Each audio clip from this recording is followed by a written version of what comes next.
राजौरी जिला के बुद्धल इलाका में रहने वाले पहाड़ी तबका से ताल्लुक रखने वाले लोगों की तरफ से आज एक मीटिंग को मुनक्किद किया गया, जिस दौरान इन लोगों ने मरकजी हुकूमत का शुक्रिया अदा किया, जिसकी तरफ से जम्मू व कश्मीर के शेड्यूल्ड ट्राइब तबकों की फहरिस्त में पहाड़ी तबके को भी जगह दी गई है।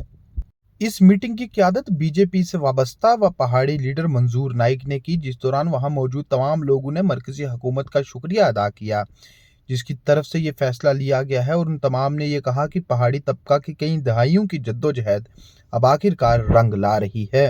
हम तमाम बुद्धल और इसके एडजॉइनिंग एरियाज में बड़ी खुशी की लहर दौड़ पड़ी है।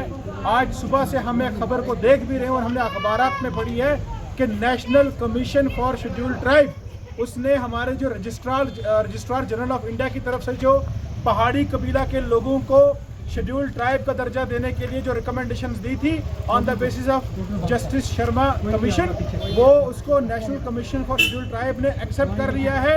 और साफ साफ इससे ये जाहिर होता है कि आने वाले कुछ दिनों के अंदर अंदर जो है पहाड़ी कबीला के तमाम लोगों को शेड्यूल्ड ट्राइब का दर्जा मिलेगा।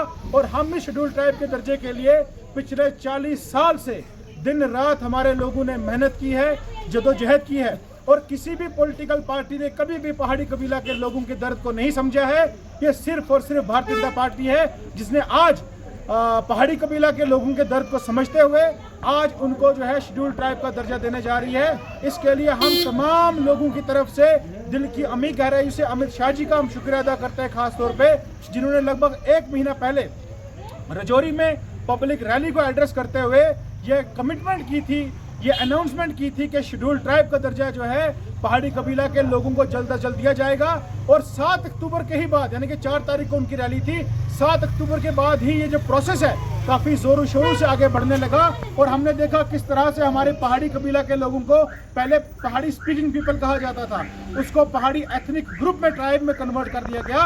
और फाइनली एलजी साहब की एडमिनिस्ट्रेशन के अप्रूवल के बाद इसको ट्राइबल अफेयर्स मिनिस्ट्री के पास भेजा गया। और आज हम देखते हैं सुबह सुबह हमारे लिए एक बहुत ही बड़ी, मैं कहूँगा कि खुशखबरी आज आई कि जो हमारे रजिस्ट्रार जनरल ऑफ इंडिया की तरफ से जो रिकमेंडेशन गई थी पहाड़ी लोगों को एसटी के जुमरे में लाने के लिए, उसको national commission for scheduled tribe ने एक्सेप्ट करते हुए उनके प्रपोजल को सपोर्ट किया है। ये सीधा सीधा जो है हम तमाम लोगों को शेड्यूल्ड ट्राइब का दर्जा देने के लिए जो है बिल्कुल पूरी तरह से गवर्नमेंट भी तैयार है। और शेड्यूल्ड ट्राइब के लिए जो कमीशन है, national commission for scheduled tribe, उसने भी इसको एक्सेप्ट किया है। और आने वाले सिर्फ कुछ दिनों के अंदर अब सिर्फ फाइनल एक ही चीज़ बाकी रही है कि पार्लियामेंट की तरफ से हमारे इस चीज़ को अप्रूवल दिया जाए और हमें शेड्यूल्ड ट्राइब का दर्जा दिया जाए। भारतीय जनता पार्टी जिंदाबाद, भारतीय जनता पार्टी जिंदाबाद, नरेंद्र भाई मोदी जी जिंदाबाद, नरेंद्र भाई मोदी जी जिंदाबाद, इकबाल मलिक साहब जिंदाबाद, इकबाल मलिक साहब जिंदाबाद, फवाद गुप्ता जी जिंदाबाद, फवाद गुप्ता जी जिंदाबाद। और रही बात, आपको अच्छे से मालूम ही है कि पार्लियामेंट में किसकी मेजॉरिटी है। पार्लियामेंट में भारतीय जनता पार्टी की पूरी मेजॉरिटी है। और आने वाले दिनों में आप देखेंगे कि पहाड़ी कबीला के लोगों को जो है शेड्यूल्ड ट्राइब के लिए, उनके लिए जो चाहे बिल पास करना होगा, चाहे ऑर्डिनेंस लाना होगा, चाहे एक्ट बनाना होगा, वो अमित शाह जी पे डिपेंड करता है। वो जिस तरीके का प्रोसीजर होगा उसको फॉलो करते हुए पहाड़ी कबीला के लोगों को एसटी का दर्जा दिया जाएगा। और आने वाले वक्त में हमारे जो 40 साल से हमारा पहाड़ी कबीला के लोग पिछड़ा हुआ कबीला था, यहाँ के लोगों की तरक्की नहीं हो पा रही थी, इनको ना एजुकेशन में रिजर्वेशन मिल रही थी, ना पॉलिटिकल रिजर्वेशन मिल रही थी। आने वाले वक्त में हम तमाम लोग चाहे पॉलिटिकल रिजर्वेशन को भी एंजॉय करेंगे। और जो बेनिफिट्स हमारे गुजर बकरवाल गद्दी सिपी भाई ले रहे हैं, वो तमाम बेनिफिट जो है हमारे पहाड़ी कबीला के लोगों को मिलेगा। एक बार फिर से हम तमाम लोग अपने दिल की अम्मी गहराइयों से अमित शाह जी का, नरेंद्र भाई मोदी जी का, रविंदर रैना साहब का, विबोध गुप्ता जी का, मलिक इकबाल साहब का और तमाम बीजेपी की लीडरशिप का जो है दिल की अम्मी गहराइयों